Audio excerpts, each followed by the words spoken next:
So we've just binged The Witcher for a good 8 hours straight. Maybe 9. How did you find it?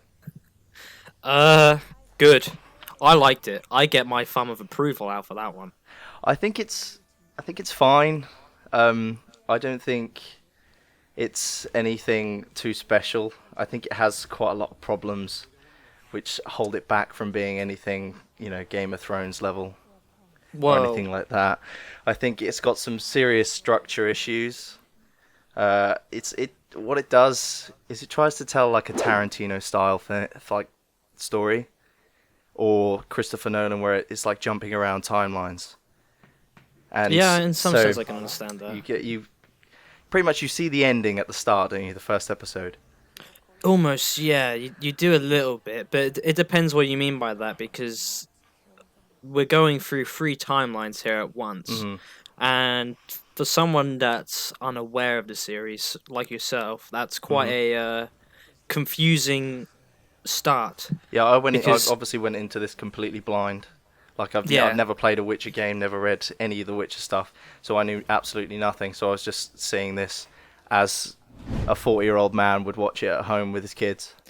yeah, see, the thing is, like, I'm aware of Yennefer's all transformation and everything because Hmm. I played the games.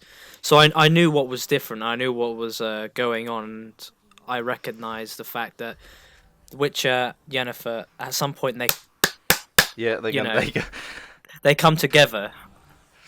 That's a running theme, isn't it, actually? Going off subject quickly. What tits? Just tits. Yeah, no, Tits everywhere. it's like something all the witches and wizards do, isn't it? Well, here's the thing. Every time Geralt meets someone new that's somewhat important to the story, There are there's tits some present. sort of Yeah. orgy going on. Brought you apple juice. I think the first episode is definitely the worst. It's very slow, like really slow. It takes ages to get to it, and obviously, if you've never watched it or don't understand what's going on, then it feels like it's moving too slow, and you'd have no idea what's going on anyway. So what's the point in paying attention? But it does start to pick up later in the season, and I've heard a lot of that from critics and stuff.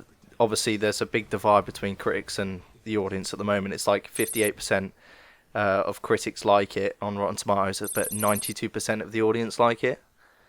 Yeah, that's something that seems to be happening quite a bit recently. But I can understand it from Hmm. a critic's point of view, especially if they've never watched or Yeah. well played or read any of the books. It completely makes sense to be like, what the fuck is going on? Um, I think it's a bit of fan service, really, but Netflix and the directors should really know that everyone that's going to go end up watching it, not everyone is going to be aware of what The Witcher is. I mean, Hmm. The Witcher 3, should I say, It's is like probably the considered one of the best games of all time, isn't it? yeah. It's also really highly sold, but you have to take it to the point where a lot of people that are on Netflix Hmm. don't necessarily play games or read books, and a lot of people are introduced to new series and new fandoms through Netflix.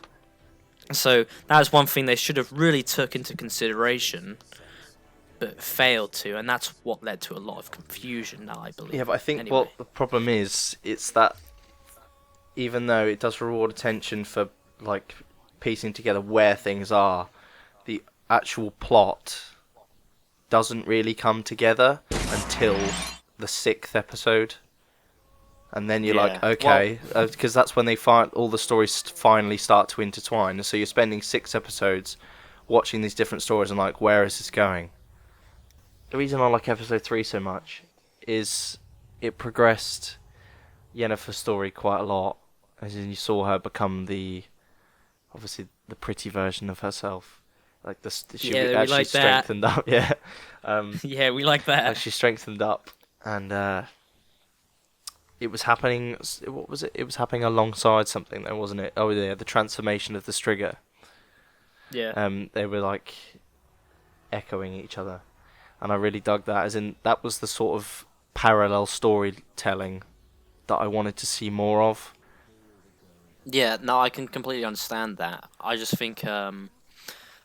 think what they should have recommended, at the very least, is to, get yourself familiar with the Witcher universe as such. Mm. Instead of like just throwing you straight in the deep end and thinking, oh, people are here, people are that. Let's talk about the special effects a bit, actually. Well, visual effects or special effects? Yeah, well, the visual and special effects. Well, I think the Because- special effects are really, really good throughout the season. Yeah, I definitely agree with Um, that. But especially like the CGI monsters as well. They don't look like walking computer generations. Certainly, the first sequence in the first episode, it was Yeah. really surprised me. I couldn't go, haha, watch Geralt's bat fighting bad CG. I think that also just puts a premise on, hey, we spent money on this show. Yeah, no, I don't know what the budget is particularly, but I think the whole show visually is pretty stunning. As in, even all the landscapes Yeah. and everything, they look fantastic. There's, I think, the dragon episode 5. All of the shots there in the mountains and stuff were really like proper beautiful. Even the set design of the show was amazing. As in, everything was it kept a very specific tone. As in, the whole fantasy thing, Sintra, the main hall where they have the feasts and stuff. God, that was just absolutely stunning set design. And even all the costume design and everything just felt in place. Authentic and consistent is what you're probably looking for. I think Henry Cavill was very good in this. He's got a charm about him which really captures you. Well, when I first saw certainly the makes me reveal like him. trailer, Yeah. when I first saw it, I just laughed. I thought, what the fuck? It kind of. I felt at the time it looked bad. It looked terrible. Right. Why the fuck is Superman now a Witcher? Mhm. And I was like, oh, it's gonna be shit, isn't it? But as they brought out more set design and everything, and the costume, it changed my mind on it.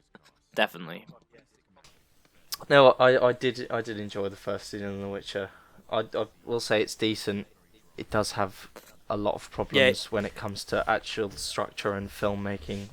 Like, critic-wise, I understand completely why they don't like it as much as obviously the audience likes it. But looking at it for the characters and the fun bits of it, like the action sequences, which are fantastic, the sword fights certainly in the first one was Oh yeah, incredible.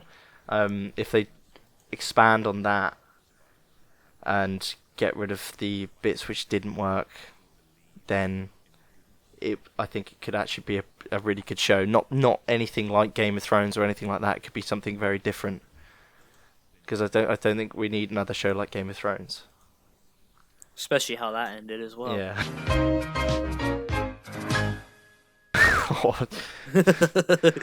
Yeah, even though we have probably spoke a lot of shit and made it sound like we don't like the show, we actually don't think it's too bad.